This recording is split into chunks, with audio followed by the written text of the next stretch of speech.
Le cortège funéraire marche à travers la capitale syrienne. Un dernier hommage à Mazen al-Hamada, l'un des symboles de la torture sous Bachar al-Assad. Recouvert d'un drapeau à 3 étoiles de la Révolution, son cercueil est transporté dans l'une des mosquées de Damas pour une dernière prière. Dans la foule en deuil, sa sœur, c'est elle qui a appris la mort de Mazen, exécuté il y a 10 jours par le régime syrien déchu. Il a été le témoin de leurs crimes, un témoin et un martyr. Ces gens sont des criminels, des bêtes. En 2011, Mazen al-Hamada filme les premières manifestations contre Bachar al-Assad et diffuse ses vidéos sur les réseaux.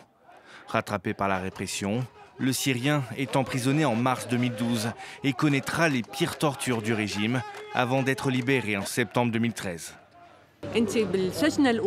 Lors de sa première détention, ils lui ont écrasé des cigarettes sur le corps. Ils lui ont enfoncé des clous dans les jambes. Elles ont été transpercées de part et d'autre. Ses doigts aussi ont été cassés. Il fuit alors en Europe et témoigne des horreurs perpétrées dans les geôles syriennes. Mais contre toute attente, il repart en Syrie en 2020, persuadé d'être plus utile sur sa terre natale. Il disparaîtra dès son arrivée à Damas. J'aurais souhaité qu'il sorte de prison et qu'il soit témoin de ce qui se passe.